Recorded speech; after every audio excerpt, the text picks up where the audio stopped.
Coríntios, capítulo 15, versículo 1, do versículo 1 ao versículo 11. Amém? Lá em cima nós temos um apoio para as crianças. Pode deixar essa criança lá.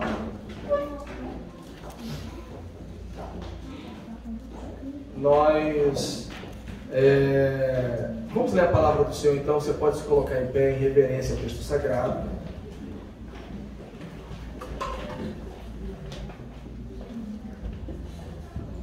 Assim diz a palavra do Senhor.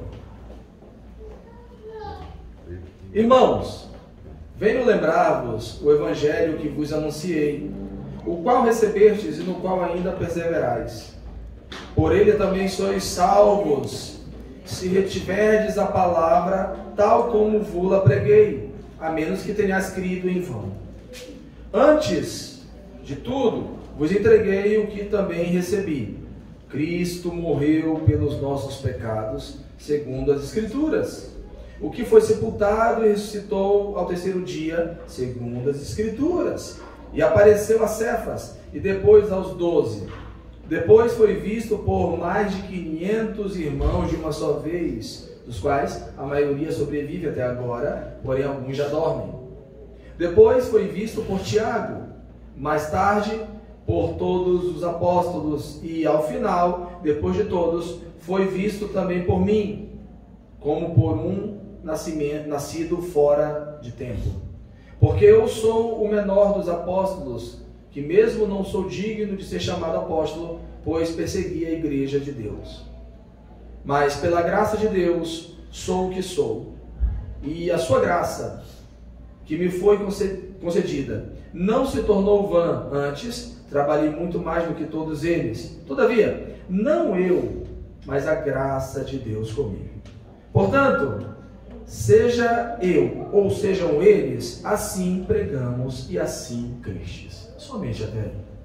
Oremos ao Senhor. Pai, exposta a tua palavra, ajuda-nos então a entendê-la, compreendê-la, guardá-la e a proclamá-la. Então, Senhor, que eu entenda, que eu guarde e que eu proclame as nações. No nome de Jesus. Amém. Podem sentar, meus irmãos.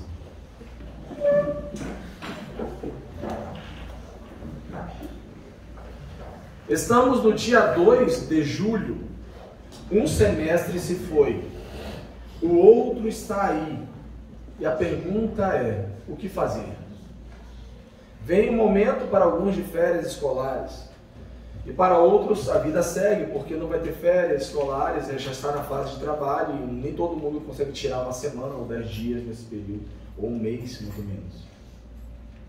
Então passamos um semestre, e foi ontem que eu estava falando aqui, no final de dezembro, preparando a igreja para um novo ano que se avizinhava. E agora o que se avizinha é um novo semestre. Então nós temos de julho a dezembro para fazermos muitas coisas. Ou, para alguns, não fazerem nada. Ou, para alguns, colher os frutos do seu trabalho. Por meio de uma renda, por meio de aluguéis, por meio de aposentadorias. Ou, para os jovens, estudarem, trabalharem. Ok? Mas alguma coisa será feita. Para positivo, que você vai chegar no final do ano, vai colher isso. Ou para negativo, você vai chegar no final do ano e vai fazer como a cigarra que passou o verão todo cantando e depois teve de bater na porta das formigas pedindo comida. Não tem a fábula da cigarra e das formigas? Preocupei-me então em falar desse tema, pois estamos na metade do ano. 6 meses que virão passaram rápido. Você e eu devemos ser diligentes quanto ao que se deve fazer, no que se deve crer e no que se deve permanecer. A carta que estamos aqui trabalhando nesta manhã é uma carta escrita de Éfeso pelo apóstolo Paulo aos Coríntios. Quando você lembrar de Coríntios, lembra da Grécia, no sul da Grécia, uma região totalmente mercantil que ficava num istmo, na divisão entre 2 mares, e era um entreposto comercial muito grande. Lá havia uma acrópole, ou seja, uma cidade elevada que tinha templos de falsos deuses gregos. Um deles, a principal, era Afrodite. Mais de 1000 sacerdotisas cultuais estavam ali a esperar os seus mercantilistas, os seus comerciários, os seus navegantes que iriam ali debruçar-se sobre aquele ritual cultico a Afrodite, deixando dinheiro naquele templo. Então, o grego se fundiu com o romano e eles criaram os corintianos, os coríntios, tá? Então, nesse sentido, existia o verbo corintiar. Vamos corintiar? Significava que eles iam para todo tipo de promiscuidade e imoralidade. Esta igreja está instalada lá nos Coríntios, na cidade de Corinto. E Paulo tem de trabalhar muito, suar muito para instruí-los, porque era uma igreja totalmente voltada a maus negócios, a mentiras, a incestos, e totalmente, tudo isso era da cultura romana, entenda. O evangelho entra na cultura romana e grega e começa a mudar os valores, porque a gente não pode ficar como era antigamente antes de Cristo. Se a gente mentia, a gente não mente mais. Se furtávamos, não furtamos mais. Se adulterávamos, não adulteramos mais. Temos uma só palavra a partir de hoje. Se desonrávamos pai e mãe, não fazemos mais isso. Pelo contrário, procuramos honrar pai e mãe. Se não perdoávamos, passamos a perdoar. Porque essa é a inserção do Evangelho de Cristo em minha vida. O Evangelho então chega não somente como uma notícia de salvação para a eternidade, mas chega com a proposta de mudança ética e moral no dia de hoje. É isso que o povo aí fora, que quem adota posturas antibíblicas e anti-Deus, não aceita. Eu quero o Cristo, eu quero a salvação, mas não quer toda a carga ética e moral bíblica que o Cristo traz. Você entende essa confusão que existe hoje em dia? Nas universidades, nas televisões, nas revistas, todo um sistema totalmente voltado contra Deus. Ontem mesmo, eu estava a assistir a um filme com as minhas filhas, e lá pelas tantas, a princesa pós-moderna falou assim: regras existem para serem desobedecidas. Ela falou abertamente, porque havia uma tradição de que os reis falavam um determinado discurso, e ela falou que nós podemos assinar os decretos agora, e nós podemos, como mulheres, fazer os discursos que os reis na antiguidade faziam. E aí ela fala assim, com todas as letras. Neste momento eu parei o vídeo, como um pai que instrui as minhas filhas, e falei: observe esta frase, e refletimos. Coisa chata, né? Você podia me achar que eu não vou chamar nunca o Wilkerson para ver filme comigo, ele vai parar o filme para estar me instruindo, né? Mas naquele momento eu precisei fazer aquilo, né? Propagandinhas carinhosas do Discovery Kids, porque você pode ter esse brinquedo, porque você pode ser tudo o que você quiser. Será mesmo que você pode ser tudo o que você quiser? Cuidado com essas frases, porque colocam o homem no centro, e o homem no centro é, com certeza, o combustível de dar tudo errado, porque Cristo deve ser o centro das nossas vidas. Amém. Passou um semestre e a indagação que eu faço a toda a igreja: centralizamos Cristo ou centralizamos a nós mesmos neste semestre que passou? Continuando. Então, este é o contexto dos coríntios, exatamente no contexto que nós vivemos hoje.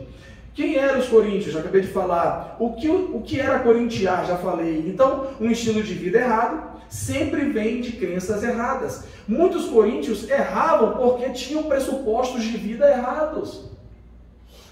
Aonde está o erro, então? O erro está na minha conduta. Quem diz que a minha conduta é errada? A lei de Deus. Paulo chega a dizer isso. Eu não conheceria pecado se a lei não tivesse dito que isso era pecado. Ele fala na carta aos Romanos. E agora ele está falando com uma igreja que precisa ser totalmente instruída dia após dia. Aliás, este não é o trabalho do pastor? Instruir a igreja dia após dia? Instruir a si próprio, autoconfrontação? E há quem me instrua, porque faço parte de um conselho de pastores que me instruem, me ajudam, e os meus irmãos me pastoreiam. Há uma troca mútua. O pastor não só instrui, mas é instruído e é abençoado pela igreja. Então nós estamos na mesma caminhada, observe isso. Um estilo de vida errado, então, sempre vem de crenças erradas. Aliás, todos os homens são iguais, observe isso. Guardem isso, quem está entrando na universidade, especialmente, observe isso. Todos os homens são iguais, homens e mulheres são iguais. no que diz respeito à salvação para fins de salvação, a boa notícia que é do Evangelho. Paulo chega a dizer na carta aos Gálatas: porque em Cristo não há homem, nem mulher, nem grego, nem judeu, nem rico, nem pobre, nem escravo, nem livre, todos são iguais para fins de salvação. Mas observe essa frase: a diferença está em o que adoramos ou o que adoramos. Vou repetir: todos nós somos iguais. A diferença está no que adoramos, ou a quem adoramos. É exatamente isso que Paulo está falando aqui. Irmãos, versículo 1, capítulo 15. Irmãos, venho lembrar-vos o evangelho que vos anunciei, o qual recebestes e no qual ainda perseverais. O evangelho que Paulo pregou, e que Apolo pregou, e que Pedro pregou é o mesmo. De que Cristo Jesus veio ao mundo para salvar os pecadores. Portanto, arrependei-vos dos vossos pecados. É este evangelho. Que vocês se lembrem. Primeira coisa, ele começa a trabalhar com os verbos. Que vocês se lembrem do que foi pregado a vocês. Eu anunciei isso a vocês, e outros anunciaram a vocês também, o qual vocês receberam e que ainda perseveram nele. Vocês perseveram no evangelho que vocês receberam? Sabe qual é a dificuldade do filho do crente em assimilar a palavra de Deus como aquele que nunca ouviu falar do evangelho, de repente vem para o meio do Senhor eleito como um salvo? É que o filho do crente, ele não entendeu ainda que ele também é um pecador, e ele precisa se arrepender dos seus pecados. E muita gente, por tradições e tradições de estarem com as famílias, seus ascendentes dentro de igreja, acabam levando isso como uma religião vazia. Não! Olhe no espelho ao chegar em casa e verifique e confronte-se e fala: Senhor, como eu preciso do Senhor. Agradeço que os meus pais, os meus avós, bisavós me trouxeram até aqui, mas como eu preciso do Senhor. Versículo 2: por ele também sois salvos, por ele quem? Pelo evangelho que vos preguei. Não somente vocês receberam, não somente vocês perseveram nele, não somente vocês estão lembrados, mas o principal, versículo 2: por ele também vocês são salvos, se vocês se mantiverem na palavra tal qual vula preguei, a menos que tenhas crido em vão. Ele traz essa assertiva exatamente para confrontar, e eu trago essa assertiva para confrontar você nesta manhã. Eu preguei para vocês, Paulo está dizendo a nós, eu vos anunciei o evangelho, e eu estou trazendo lembrança dele para vocês, pelo qual vocês também são salvos. Mas se vocês mantiverem a palavra, é o fruto de que vocês receberam a palavra de forma correta, se é que não foi em vão. Será que foi em vão? Paulo chega ao ponto de dizer: eu espero não correr por vocês em vão. Não é o pastor Wilkerson que está falando isso, é o texto sagrado, é a palavra do apóstolo, um dos maiores da Bíblia no sentido de ser servo. Entenda, no conceito bíblico, maior é quem serve mais, e não para a vanglória, mas é porque reflete as faces de Cristo. Cristo chega a dizer: meu Pai trabalha até hoje, Ele serve vocês até hoje. Se quer parecer Deus, sirva mais. Agora eu falo aos homens, e agora eu vou apertar um pouco, tá bom? Você é homem que acha que é um leãozão e fica em casa esperando a comida chegar, você está errado. Os homens dessa igreja acabam tendo grande carga de cobrança da minha parte, porque você, homem, precisa acordar mais cedo e dormir mais tarde. Você precisa ajudar a sua esposa, instruí-la quando ela vier com afobação, agonia. Você fala: calma, vamos orar, vamos conversar. Ou você vai entrar na onda com ela e gritar juntamente com ela? Você não está refletindo o seu Cristo. O seu Deus é estável, Ele não muda. Calma, me fale o que está acontecendo. A minha esposa acaba sendo uma receptora das minhas instruções o tempo todo. Ela vem desesperada e fala com criança: ei, você está instruindo mulheres a serem mulheres como você. Fale como a Bíblia determina que você fale. Pastor, isso é o tempo todo? Tem de ser, e às vezes eu ainda erro. Eu entro na onda e me desespero. Se não for uma autoconfrontação o tempo todo. Homens, o Senhor exige de vocês a pregação do Evangelho dentro de casa, a instrução da família. Não tem esse papo: vai lá, mulher, que depois eu vou. Isso é antibíblico. Deus passou instruções aos homens nesse sentido. Versículo 4. Versículo 3. Antes de tudo, vos entreguei o que também recebi. Parece que ele está falando da ceia, lembra no capítulo 11, versículo 23, porque eu recebi do Senhor o que também vos entreguei, que na noite que o Senhor Jesus Cristo foi traído, tomou o pão. Aqui ele repete a mesma estrutura frasal. Antes de tudo vos entreguei o que também vos recebi. Aí 2 pontos, e agora ele explica o que ele recebeu. Observe o evangelho que eu vos preguei, que Jesus Cristo morreu pelos nossos pecados, segundo as Escrituras. Isso é muito importante. As Escrituras que o judeu e que foi propagada na Antiguidade não eram o Novo e o Antigo Testamento juntos, porque o Novo estava sendo formado. As Escrituras eram o Antigo Testamento, as Escrituras sagradas dos judeus. Então, se Paulo utiliza isso, quem são as igrejas pós-modernas para dizer que o Antigo Testamento ficou para trás, eu não devo usá-las hoje?